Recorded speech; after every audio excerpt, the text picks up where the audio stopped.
So hello friends, how are you. आशा करती हूँ आप लोग ठीक ही होंगे। तो चलिए कहानी के लास्ट पार्ट में जान लेते हैं कि क्या हुआ था। तो अब तक हमने सुना था कि मानवी जो होती है वो अपनी दादी से कहती है, मैं माँ और छोटी माँ की विश ज़रूर पूरी करूँगी, लेकिन इसके लिए मुझे थोड़ा टाइम चाहिए।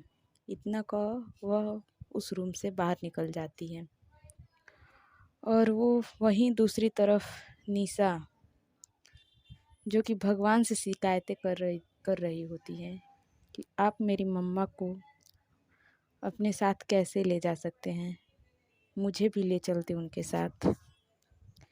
अब इसके आगे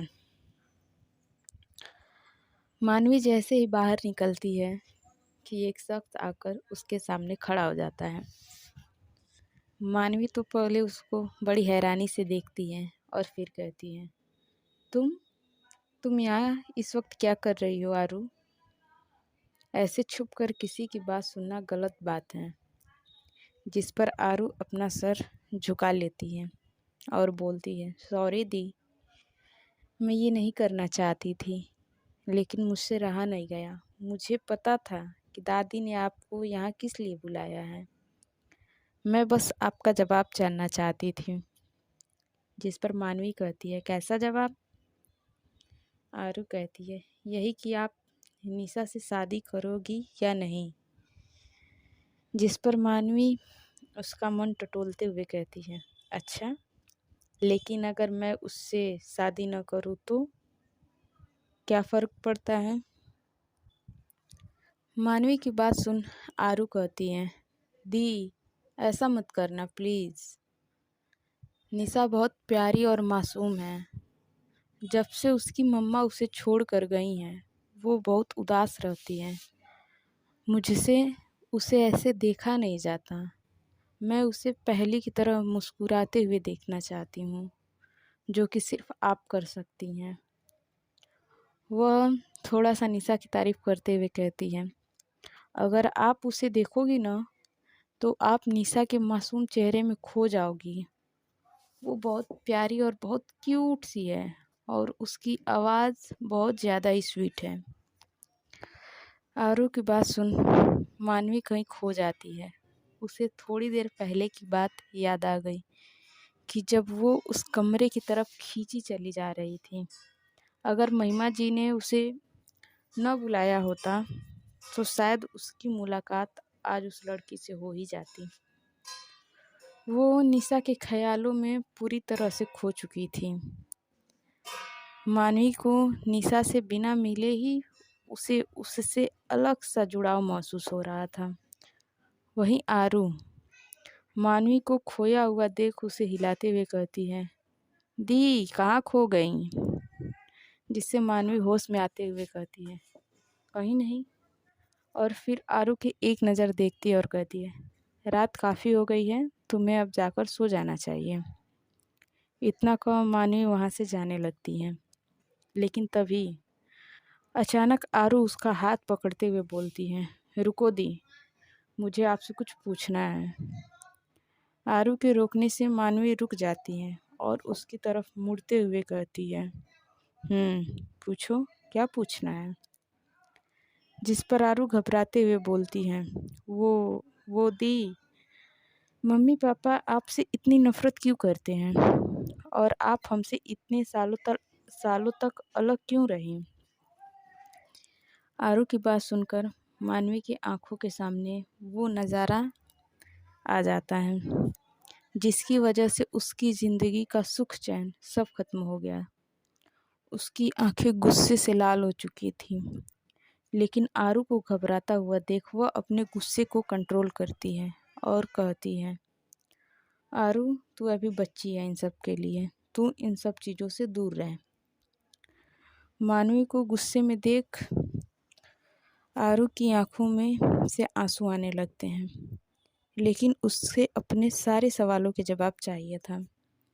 इसलिए वह हिम्मत करती है और बोलती है, बच्ची, सीरियसली दी, मैं 18 साल की हूँ। Now I am adult.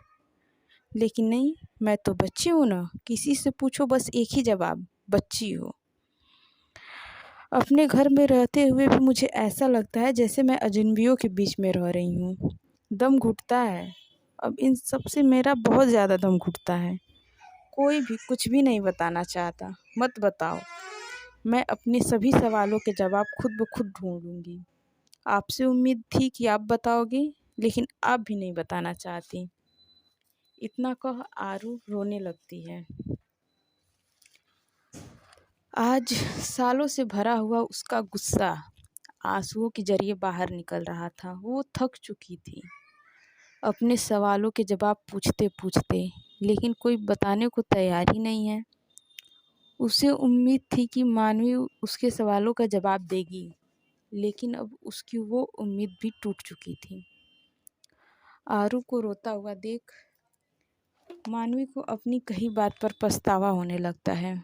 वो आरू को गले लगाती है और उसके सिर को सहलाते हुए कहती है, आई एम सॉरी बच्चा, रो मत, चुप हो जा। तू चाहती है ना सब सच जानना?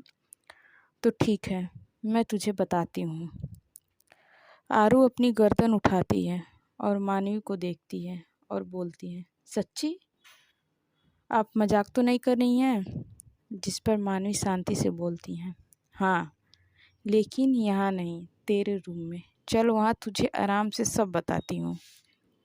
इतना कह मानवी आरू के आंखों से उसके आंसुओं को पोंछती है और उसका हाथ पकड़कर उसके कमरे की तरफ अपने कदम बढ़ा देती है। थोड़ी देर बाद आरू मानवी की गोद में अपना सर रखे लेटी हुई थी और मानवी उसके बालों में लगातार हाथ चलाते हुए उन पुराने यादों में खोते हुए सब बताने लगती हैं। फ्लैशबैक 18 साल पहले। मानवी और अभी मानवी के चाचा चाची का बेटा था, जो कि अब इस दुनिया में नहीं है। लेकिन क्यों, ये आगे जानेंगे। इस लड़के का जिक्र मैंने पिछली पार्ट में किया था, अगर आप लोगों को याद हो तो। पार्क में एक छोटी बच्ची के साथ एक लड़का और एक लड़की उस छोटी बच्ची को खिला रहे थे। उस समय मानवी की उम्र लगभग 6 साल थी और अभी जो कि मानवी की ही उम्र का था, और उस समय आरू की उम्र 2 से 3 महीने होगी। अवनी जी और रीना जी थोड़ी दूरी पर बैठे इन सब पर नज़र रखे हुए थे। तीनों बच्चों के बीच इतना प्यार देखकर रीना जी उनकी बलाइयाँ लेते हुए कहती हैं, किसी की नज़र ना लगे मेरे बच्चों को, कितने प्यारे लगते हैं साथ में। रीना जी की बात सुनकर अवनी जी मुस्कुरा देती हैं और तभी उनका फ़ोन रिंग करता है। वो कॉल आईडी चेक करती हैं तो वहाँ अलख जी का कॉल होता है। अवनी जी कॉल को पिक करती हैं तो दूसरी तरफ से अलख जी घबराते हुए जल्दी से बोलते हैं, अवनी मैं तुम्हें एक एड्रेस सेंड कर रहा हूँ, वहाँ तुम बिना किसी को खबर लगे पहुँच जाना। मुझे कुछ ऐसा पता लगा है जो तुम्हारा जानना बहुत ज़रूरी है। मैं तुम्हें फ़ोन पर नहीं बता सकता, जितनी जल्दी हो सके तुम आ जाओ। इतना याद रखना, किसी को बताना नहीं है, किसी को भी। इतना कह अलख जी कॉल कट कर देते हैं और वहीं अवनी जी अब भी हैरानी से फ़ोन को कान पर लगाए हुए थी। तभी रीना जी के पुकारने से अवनी जी होश में आती हैं। सो गाइज, आगे का पार्ट कल देखते हैं, आगे के पार्ट में क्या होगा।